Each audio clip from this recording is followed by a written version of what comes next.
Hello বন্ধুরা, তোমাদের সবাইকে আমার চ্যানেলে স্বাগত জানাচ্ছি।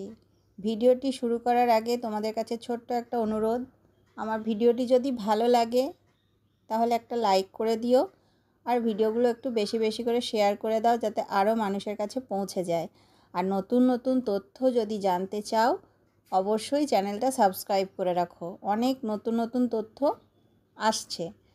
আর কৃষ্ণকালী মায়ের মন্দির কিভাবে আসবে, মন্দির কখন খোলে, এইসব নিয়ে আমার চ্যানেলে বড় ভিডিও আছে, তো তোমরা একটু দেখে নিও। সামনে বৈশাখ মাসের 13 তারিখে কৃষ্ণকালী মায়ের বাৎসরিক পুজো, তো সেদিন অনেক বড় করে পুজো হবে। তো মঙ্গলা মা সবাইকেই আসতে বলেছেন, তো যাদের যাদের সম্ভব অবশ্যই আসবেন। আমারও খুব যাওয়ার ইচ্ছা আছে, তো দেখা যাক মায়ের কি ইচ্ছা। কৃষ্ণকালী মায়ের মন্দিরে কয়েকটি কথা মঙ্গলা মা ভক্তদেরকে বলেন, কিন্তু ভক্তরা তারপরও সেই একই কাজ করে যাচ্ছেন। সেই কথাগুলি কি আমি এই ভিডিওতে বলবো, আপনারা ভিডিওটা সম্পূর্ণ দেখবেন, কেউ স্কিপ করবে না। আর আমারও অনুরোধ, এই কথাগুলো আপনারা একটু মেনে চলুন। কয়েকটি নিয়ম: কৃষ্ণকালী মায়ের মন্দিরে পুজোর ডালা 50 টাকা দামের এখন করে দেওয়া হয়েছে। তো পুজোর ডালায় যা যা থাকে, মিষ্টি, ফুল, আলতা, সিঁদুর, এই সব কিছু থাকে। কিন্তু অনেকেই কি করেন, পুজো হয়ে যাওয়ার পরে সেই আলতা সিঁদুর, মঙ্গলা মা বলেন মিষ্টি, আলতা, সিঁদুর সব কিছু বাড়ি নিয়ে যেতে, কিন্তু অনেকেই কি করেন, ওই আলতা সিঁদুর যেখানে ধূপ মোমবাতি জ্বালানোর জায়গা তার পাশে ঢেলে দেয়, আর ওই শিশি, ওই আলতা শিশি সিঁদুরের কৌটোগুলো ওইখানেই ফেলে দেয়, এবং কি হয়, ওই আগুন জ্বলে তাতে সেগুলো পুড়ে যায়। আর আলতা সিঁদুর পুড়ে যাওয়া সেটাও ভালো জিনিস নয়।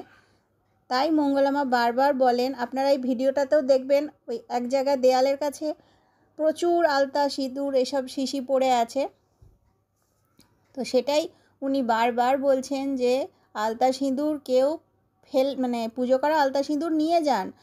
পুজো করা সিঁদুর সধবা মানুষরা পরতে পারবেন। আলতা যদি পরতে কেমন লাগে তো সেটা রেখে দেবেন, কিন্তু ওই আগুনে আলতা সিঁদুর ওগুলো ফেলে দিচ্ছেন, কৌটোগুলো পুড়ে যাচ্ছে, এই জিনিসটা ভালো জিনিস নয়। মঙ্গলা মা বারবার কিন্তু এই কথাটা বলছেন, কিন্তু অনেকেই একই কাজ করছেন। আমারও অনুরোধ আপনাদের কাছে যে এই জিনিসটা করবেন না। আর একটা কথা, অনেকেই প্রশ্ন করেন যে শুধু কি লাল জবা ফুল খেতে হবে, লাল জবা ফুল ছাড়া অন্য জবা ফুল খাওয়া যাবে না? মঙ্গলা মা বলেছেন যে লাল জবা ফুল নয়, লাল জবা ফুল যদি পাওয়া যায় ভালো, যদি লাল জবা ফুল না পাওয়া যায় অন্য রঙের জবা ফুল খাওয়া যাবে। তাই আপনি যখন ফুল খাবেন অবশ্যই কৃষ্ণকালী মায়ের নাম স্মরণ করে চিবিয়ে খাবেন, অবশ্যই আপনি মায়ের কৃপা পাবেন। তাই শুধু যে লাল জবা ফুল খেতে হবে সেটা নয়, যে কোনো রঙের জবা ফুল খাওয়া যাবে, এবং কোনো বাধা নিষেধ নেই যে কি খাবার খাওয়া যাবে, কি খাবার খাওয়া যাবে না, এরকম কোনো ব্যাপার নেই। আপনার যেটা খেতে মন চাইবে আপনি সেসব খাবার খেতে পারবেন। জবা ফুল খাওয়ার নিয়ম হচ্ছে, সকালবেলায় পরিষ্কার পরিচ্ছন্ন হয়ে খালি পেটে 2টি কিংবা 1টি জবা ফুল আপনি গাছ থেকে তুলে মায়ের নাম স্মরণ করে চিবিয়ে খাবেন, সাথে 1 গ্লাস জল। আপনি অবশ্যই মায়ের কৃপা লাভ করবেন, আশীর্বাদ পাবেন।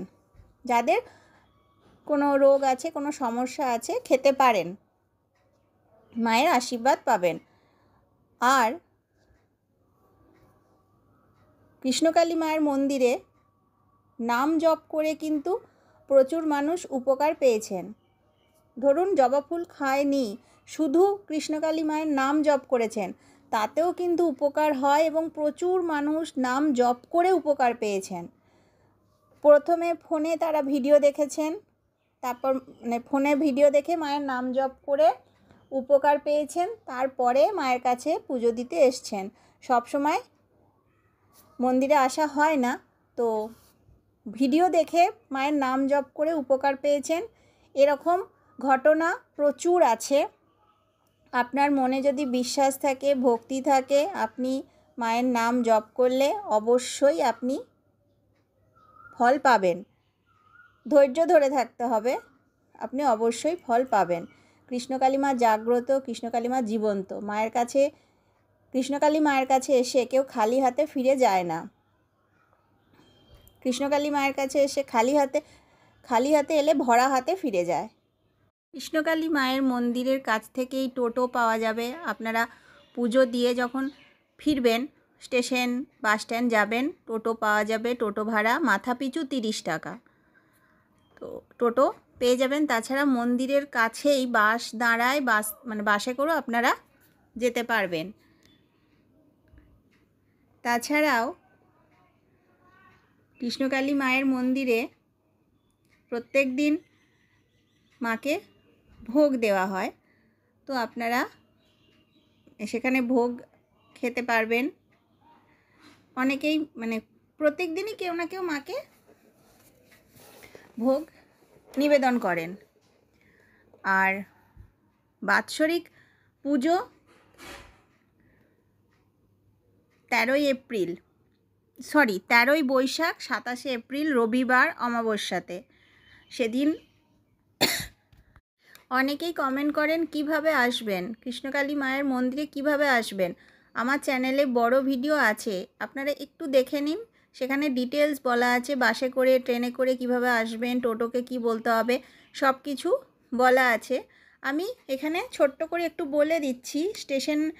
ট্রেনে করে এলে স্টেশন থেকে টোটোওয়ালাকে বলতে হবে যে কৃষ্ণকালী মায়ের মন্দির যাব। আপনি টোটো করে ডাইরেক্ট আসতে পারেন, অথবা স্টেশনের পাশ দিয়ে কানলা রোডের যে বাসগুলো যায় সেই বাসে করেও আপনি আসতে পারেন। বাস একদম মন্দিরের কাছেই এখন দাঁড়ায়। তো আপনি একদম মন্দিরের গেট যেখানে, সেখানেই রাস্তার একদম মন্দিরের গেটের কাছেই সামনেই রাস্তায় বাস দাঁড়ায়। আর যদি আপনি টোটো করে আসেন তো টোটো করেও আসতে পারেন। আর বাসে করে এলেও নবাবহাট বাস স্ট্যান্ডে নেমে অথবা পূর্বাশা বাস স্ট্যান্ডে, যে বাস স্ট্যান্ডেই নামবেন, আপনি টোটো করে ডাইরেক্ট যেতে পারেন কৃষ্ণকালী মায়ের মন্দির। আর যদি স্টেশন পর্যন্ত আসেন এবং স্টেশন থেকে যে কানলা রোডের বাস যায়, আপনি সেই বাসে করেও যেতে পারবেন। টোটো ভাড়া 30 টাকা মাথা পিছু। তো অনেকেই জিজ্ঞেস করেছিলেন, আমি বলে দিলাম। তাছাড়া আমার চ্যানেলে বড় ভিডিও আছে। আর জবা ফুল খাওয়ার কথাটা অনেকেই বলেন, কিভাবে খেতে হবে, কখন খেতে হবে। তো এই ভিডিওতে বলা আছে কখন খেতে হবে, কিভাবে খেতে হবে, কটা খেতে হবে, আর জবা ফুল খেলে কি কি পালন করতে হয়, কি কি খাবার খাওয়া যায় না, এরকম কোনো ব্যাপার নেই। আপনি সব খাবার খেতে পারবেন। আর একটা কথা, কৃষ্ণকালী মায়ের মন্দিরে আপনি যদি পুজো দিতে আসেন, আপনি নিরামিষ খাবার খেয়ে পুজো দিতে আসতে পারেন। আপনি নিরামিষ খাবার খেয়ে মাকে পুজো দিতে পারেন, কোনো অসুবিধা নেই। মঙ্গলা মা বলেছেন ভক্তরা নিরামিষ খাবার খেয়ে মায়ের পুজো দিতে পারবেন। তাই কৃষ্ণকালী মায়ের পুজো দিতে এলে যে একদম খালি পেটে আসতে হবে এরকম কোনো ব্যাপার নেই। নিরামিষ খাবার খেয়ে আপনি পুজো দিতে পারবেন, কোনো অসুবিধা নেই। এই প্রশ্নটাও অনেকে করেছিলেন যে নিরামিষ খাবার খাওয়া যাবে কি না। হ্যাঁ, নিরামিষ খাবার খেয়ে পুজো দেওয়া যায়। তো ভিডিওটি ভালো লাগলে ভিডিওটিতে একটা করে লাইক করে দেবেন বন্ধুরা, আর একটু বেশি বেশি করে শেয়ার করে দেবেন, যাতে আরও মানুষের কাছে ভিডিওগুলো পৌঁছে যায়।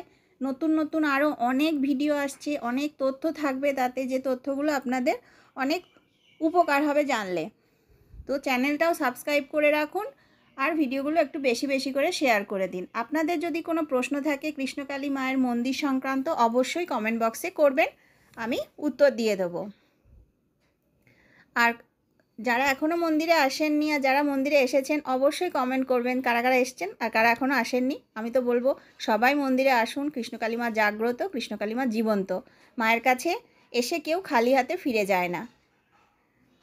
এই ভিডিওটায় অবশ্যই কমেন্ট করে লিখুন, জয় কৃষ্ণকালী মায়ের জয়, জয় সোনা মায়ের জয়। মা খুব জাগ্রত, মাকে মন থেকে ডাকলে আপনি অবশ্যই ফল পাবেন। আমি নিজে মায়ের নাম জপ করে ফল পেয়েছি, তাই আমি বলছি যে মাকে মন থেকে ডাকলে অবশ্যই ফল পাওয়া যায়। মাকে ডাকুন, আপনি অবশ্যই ফল পাবেন। কমেন্টে জয় কৃষ্ণকালী মায়ের জয়, জয় সোনা মায়ের জয় লিখুন, আর ভিডিওটিতে একটি লাইক করে দিন, চ্যানেলটা সাবস্ক্রাইব করে রাখুন। আরও অনেক ভিডিও আসছে, অনেক তথ্য আপনারা জানতে পারবেন। ঠিক আছে, এই ভিডিওটা আমি এখানেই শেষ করছি। সবাই ভালো থাকবেন, সুস্থ থাকবেন, আর আমার ভিডিওগুলো বেশি বেশি করে দেখবেন, বেশি বেশি করে শেয়ার করে দেবেন, লাইক করে দেবেন।